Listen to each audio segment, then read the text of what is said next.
సూర్యాపేట జిల్లా వార్తలు ఒకసారి చూద్దాం. సూర్యాపేట జిల్లా కేంద్రంలో మీడియాతో మాట్లాడారు మాజీ మంత్రి సూర్యాపేట ఎమ్మెల్యే జగదీష్ రెడ్డి. రేవంత్ రెడ్డి పైన తీవ్రంగా ఆరోపణ చేయడం జరిగింది. ప్రభుత్వం భూములు కొల్లగొడుతూ కోట్ల రూపాయలకు అవినీతి పాల్పడుతున్నారంటూ కూడా ఘాటుగా స్పందించారు. బీఆర్ఎస్ పార్టీ ప్రభుత్వం వచ్చిన తర్వాత అన్నిటిపైన విచారణ చేస్తాం, అవినీతి అధికారులను అవినీతి ప్రజాప్రతినిధులను జైల్లో వేస్తామంటూ కూడా ఘాటుగా స్పందించారు. దీంతో పాటు కాంగ్రెస్ పార్టీ ప్రభుత్వం అన్ని వర్గాలను మోసం చేస్తూ వస్తుంది. రైతన్నలు ఎక్కడికక్కడ ధాన్యం కొనుగోలు కాక పత్తి కొనుగోలు కాక కన్నీరు మునుగులు వినిపిస్తూ ఉన్నారు.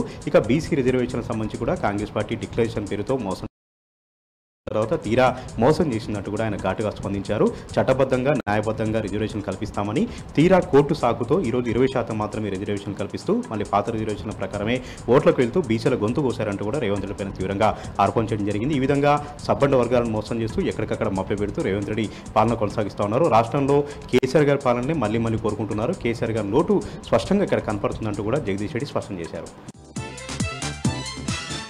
సూర్యాపేట జిల్లాకు సంబంధించి మరొక వార్త. సూర్యాపేట జిల్లా కోదాడలో ఇటీవల పోలీస్ కస్టడీలో మరణించినటువంటి కల్లా రాజేష్ కుటుంబాన్ని పరామర్శించారు బీఆర్ఎస్ పార్టీ రాష్ట్ర కార్యదర్శి ఆర్ఎస్ ప్రవీణ్ కుమార్. కుటుంబానికి భరోసా కూడా నింపడం జరిగింది.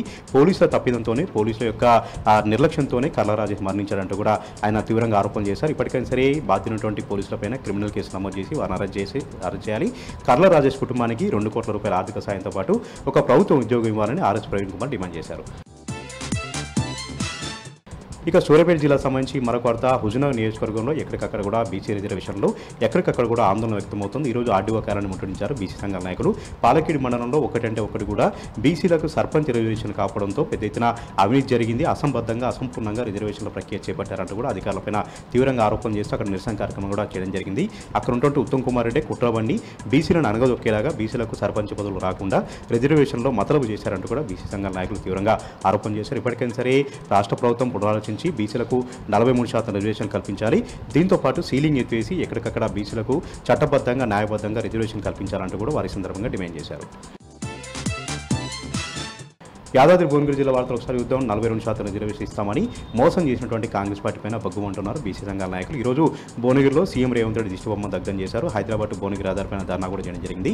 చట్టబద్ధంగా న్యాయబద్ధంగా 42% రిజర్వేషన్ ఇస్తామని ఓట్లు ఎంచుకున్నటువంటి కాంగ్రెస్ పార్టీ తీరా మోసం చేసినట్టు కూడా వాళ్ళు వాపారు. ఇప్పటికైనా సరే చట్టబద్ధంగా షెడ్యూల్ చేసి 42% రిజర్వేషన్ ఇవ్వాల్సిందే. ఇప్పుడు ఉన్నటువంటి పాత రిజర్వేషన్ల ప్రకారం ఎన్నికలు నిర్వహిస్తే మాత్రం ఊరుకుని లేదు.